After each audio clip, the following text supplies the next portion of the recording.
I got into pro wrestling in February of 2007. I was living in Florida at the time and saw that Dory Funk Jr. had a school, and I went down there and I started training with him in 2007.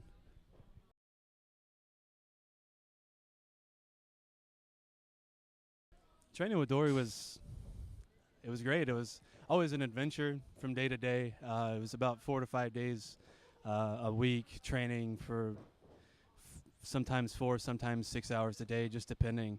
And just getting all the knowledge from Dory. I mean, he's someone that I hold as quite possibly the greatest wrestler of all time. And, getting to train with him and actually get in the ring with him and him show you, what to do and the moves and just how to act and be a professional wrestler. And it was great training. It was hard training, but it was also fun. And, that's pretty much how it was.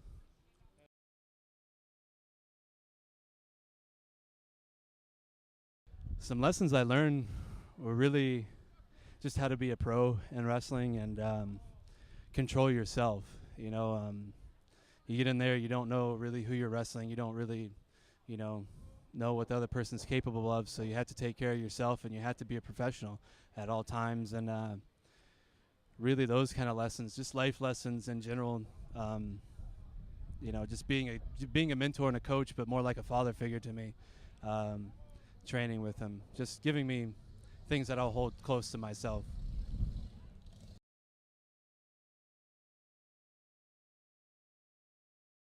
I went to All Japan by Osamu Nishimura.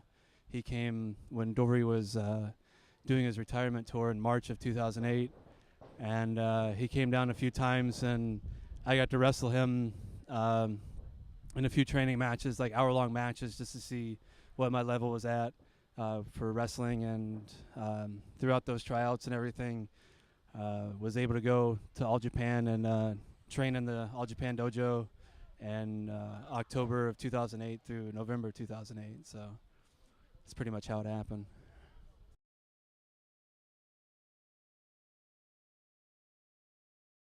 Some lessons I learned from Japan were really just training lessons. Going over there, and I read a lot, and I watched a lot of people who have experience going over to Japan and trained in the dojo, and really none of it really prepared me for the lessons that I learned there. I learned how to work harder and to be tougher, and to like Dory taught me how to take control of myself in the ring, and I really learned how to be strong in the ring. And through the training, through the training in the ring, Jesus, okay, I got hair in my mouth. But just training with the Japanese and having a respect for them. The real lesson I learned was just to have a respect for professional wrestling. I thought I understood what it was like to be a professional, and I thought I knew what it was like to respect wrestling, but I really didn't know until I went there and trained. And Kaz Hayashi helped train me, and Nishimura helped train me there, and they were very good teachers, and they taught me a lot and gave me valuable advice that I still use to this day.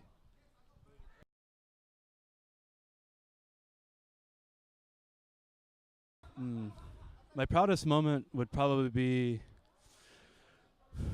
wrestling Kojima. Other than that, getting to wrestle in the Sumo Palace on pay-per-view for the Ryogoku show, that was my proudest moment. It was the end of the tour, and through all the hard work and everything that we had and the tough matches, to get there was a struggle, but something that I can look back on and feel very proud and accomplished.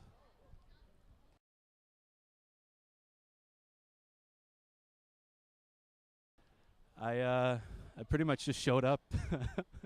I showed up, and I wrestled on the pre-show, and pretty much after that it was just kept coming and kept getting booked, and now I'm part of the business and I'm enjoying it.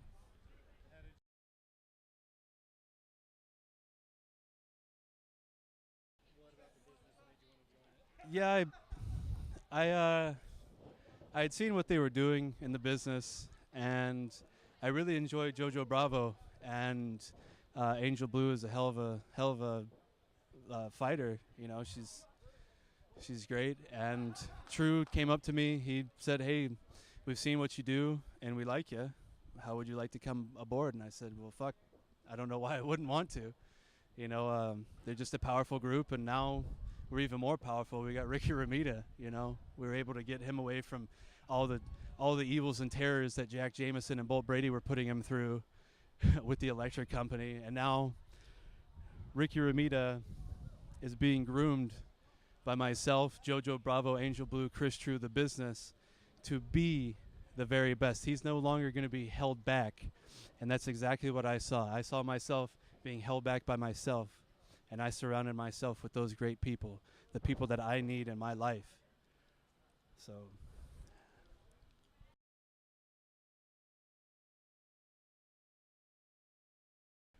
two big men in the business, it's great. I mean, me and Ricky, we've tagged up a few times now, and it's always great to have the speed and agility and the you know, the he likes to call himself a cut up of Jojo Bravo, and it's great to have him on that team. It's great to have, you know, Blue being tough and vicious, and you know, have True on the outside, but with Ricky, he truly is a monster. He just didn't ever realize it, and it took someone like True to get into his head, and it took someone like me, like Jojo Bravo, Angel Blue, to show Ricky that he is a big man. He is vicious. He can get what he wants, and he won't be held back by any of us. The only person that is going to get him far in wrestling is himself.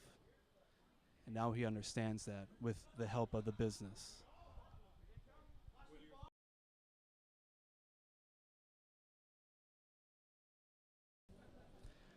Well, they're all good. Kings of the Underground, they held a tough test. But, you know, we have variety in the business. And if we have to fight the Kings of the Underground, we'll have to fight them. And that's what I'm going to expect from them. They're fighters. They're tough. They're big men. They're strong. They're rough. Little crazy. The name says it. They're crazy. And they're unpredictable. I think there's a lot of good talent out there. Anybody could team up. A Little Crazy, Kings of the Underground, Submission Squad, anyone and everyone. I'm excited to look to them across the ring and win.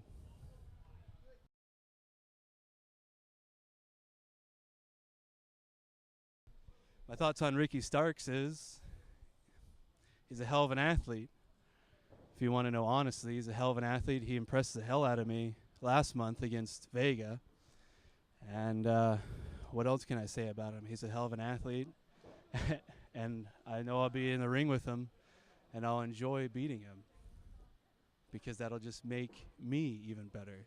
He's that good of an opponent. He's going to make me better. Just like I told you about Ricky. Ricky didn't think of himself very highly. He didn't think of himself as the top, and he is the top. And I hold Ricky Starks to that account too. He is the top. And I'm going to enjoy getting in the ring with him and beating him.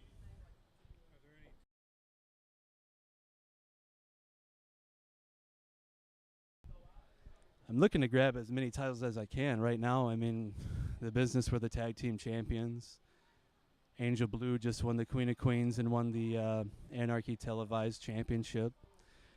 I believe that I beat Darren Dean in St. Louis for a shot at Bolt Brady's U30 championship, so I'll lie that. And, well, you know, Evan Jalestico in that world heavyweight title, I think that would look a lot better in the business than in the submission squad. You talked about respect.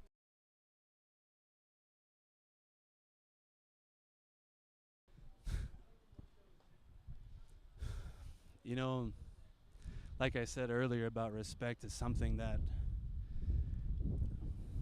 wasn't beaten into me. It's something that I feel. Tradition and respect is something that I got into this business for.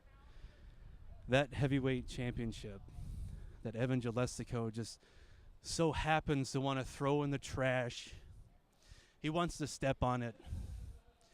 He wants to just throw it around like it doesn't mean anything. He says that he's starting a war against professional wrestling. In Jalestico, there's something that you will learn about tradition and respect. One day someone is going to show you what that title means. I know what it means. Everyone else in the back knows what it means. All the men and women that fought for that fucking title. They put their lives on the line for that title. And you just want to throw it away. Well, one day someone's going to show you that respect. They're going to beat it into you. And someone that wants to call themselves Pistol Danger, well, you're going to be in a lot of danger, my friend. If you want to learn how to shoot, then we can shoot. Fuck.